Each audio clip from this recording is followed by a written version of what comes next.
Bismillah. Assalamualaikum warahmatullahi wabarakatuh. Dari betapa mulianya Rasulullah, betapa filosofisnya hadirnya Nabi, betapa dalamnya Nur Muhammad minggu lalu. Malam hari ini kita wujudkan itu semua secara konkret dalam diri kita dengan cara mencintai Rasulullah.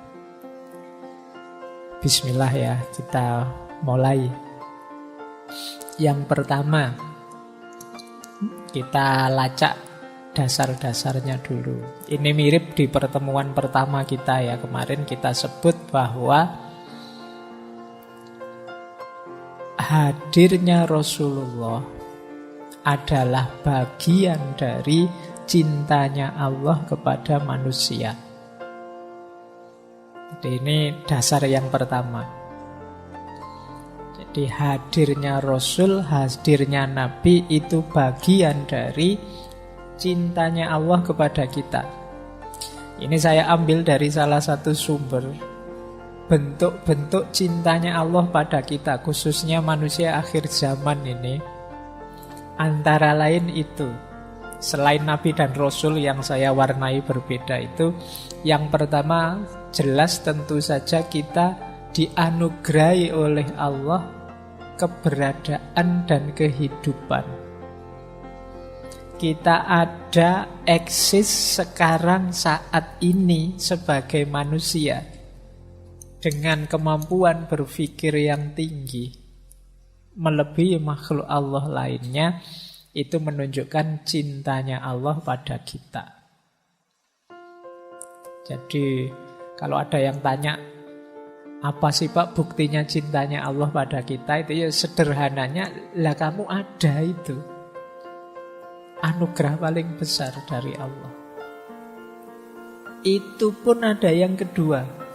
Apa? Kita tidak sekedar dibuat ada, tapi diistimewakan oleh Allah. Kalau bahasanya Al-Quran, walaqad karramna bani Adam. Kita ini kan anak cucunya Nabi Adam yang dimuliakan oleh Allah. Allah sendiri yang bilang, sungguh telah kami muliakan Bani Adam.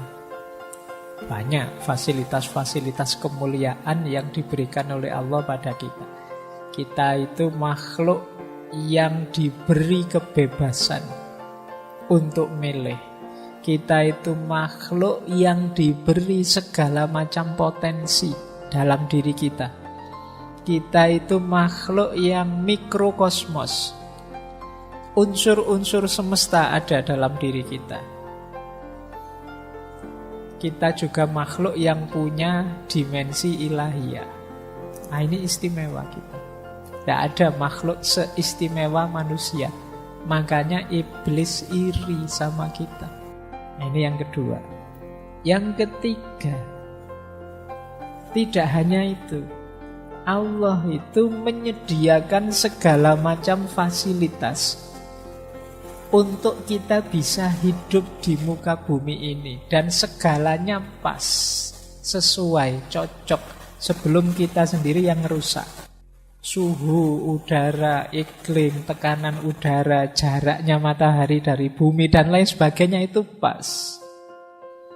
Kok kita dulu diturunkan di planet Pluto yang paling kecil, mungkin kita sudah tawuran, desekan karena planetnya kecil.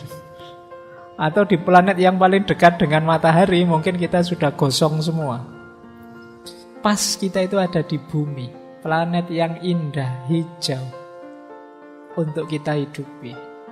Oh, itu tidak mungkin kebetulan. Kemudian itu pun Allah ingin kita itu bahagia, lurus jalannya dan kembali lagi pada Allah sesuai yang diinginkannya. Maka Allah menurunkan kitab suci. Padahal kita sudah diberi akal, tapi betapa sayangnya Allah pada kita, diturunkanlah kitab suci. Itu pun Allah masih, jangan-jangan nanti kitab suci tidak dibaca, tidak dipedomani. Kayak mahasiswa itu loh, sudah ditulis referensinya ini, masih tidak dibaca. Kadang-kadang dosennya memfotokopikan ini, ya tolong difotokopi, dibagikan. Itu pun tidak dibaca. Nah, mungkin Allah ngerti, wah menungso ndak jauh-jauh dari mahasiswa ini mesti. Sudah ada Al-Quran, sudah ada kitab suci, yo membacanya males apalagi memedominya. Sudahlah, langsung dikasih penuntun. Namanya Nabi atau Rasul. Oh, ini betapa sayangnya Allah sama kita. Nah, ada lagi beberapa yang lain. Ini kalau dijelaskan satu-satu panjang. Ada juga rezeki, itu pasti ya. Kemudian luasnya ampunan. Iblis salah langsung dihukum. Tapi kita yang akhir zaman ini dibuka lebar-lebar terus-menerus ampunannya Allah.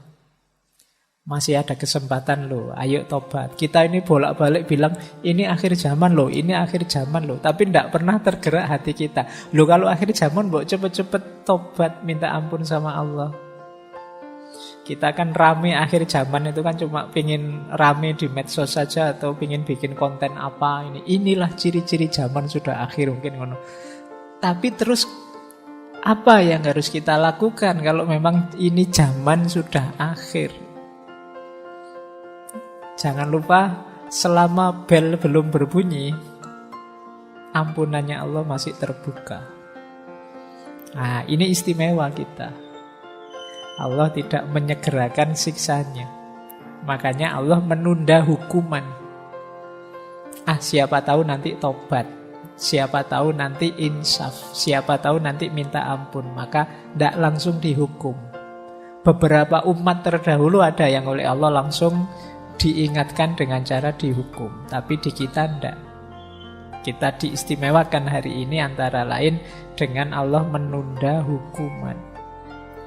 Kemudian melipat gandakan pahala. Oh ini Allah kan ya sangat sayang dengan kita. Maka kadang amal kecil saja pahalanya bisa luar biasa.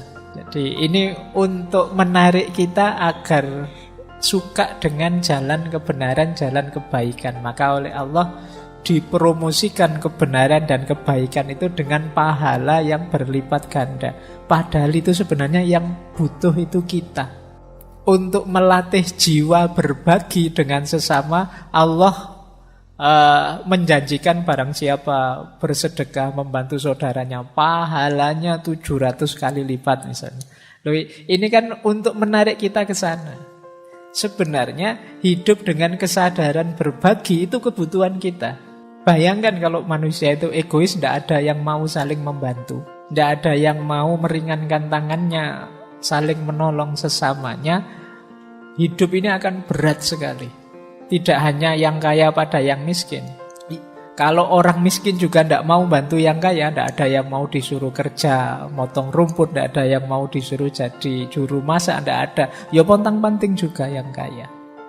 Kesadaran saling berbagi, saling membantu, saling menolong, itu kan kebutuhan kemanusiaan.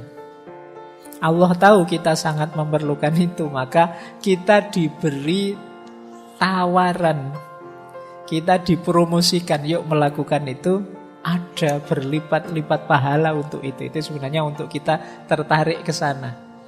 Itu kayak kalian punya adik atau punya anak kecil yang disuruh belajar, terus kalau kamu rajin belajar nanti ranking 1 tak beliin HP baru misalnya. Nah itu kan tertarik kan adikmu untuk belajar serius biar dapat HP baru, padahal targetmu kan tidak ke situ.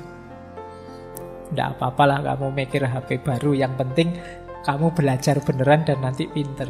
Tidak apa-apalah kamu mikir pahala yang berlipat-lipat, insya Allah nanti dikasih kok memang sama Allah. Tapi yang lebih penting lagi, jiwamu terbentuk jadi orang baik.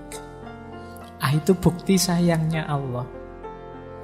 Kemudian mengabulkan permohonan. Jadi Allah sendiri yang bilang, mintalah, aku kabulkan. Saya tidak tahu teman-teman di sini masih aktif berdoa atau tidak. Atau doanya formalitas. Sudah terlanjur apal ya doa itu wajah sejak dulu ya itu saja. Padahal kamu juga tidak tahu maksudnya apa. Apalannya ya kui. Mintalah. Allah akan memberi. Nah, ya dengan syarat dan ketentuan tertentu ya. Syarat dan ketentuan berlaku. Kemudian ya kita diberi ujian, kita diberi peringatan. Jadi Allah itu sering menegur kita. Kita saja yang tidak sadar. Peringatan dan teguran Allah itu bentuknya tidak selalu sakit ataupun tidak selalu hal-hal yang kita tidak suka. Kadang-kadang sesuatu yang enak, sesuatu yang nyaman, itu juga sebenarnya ujian untuk kita. Jadi mari kita sadari betapa cintanya Allah pada kita, antara lain dengan menurunkan Rasul. Jadi ini frame pertama ya, kita pahami hadirnya Rasulullah yang harus kita cintai itu sebagai bagian dari cintanya Allah pada manusia.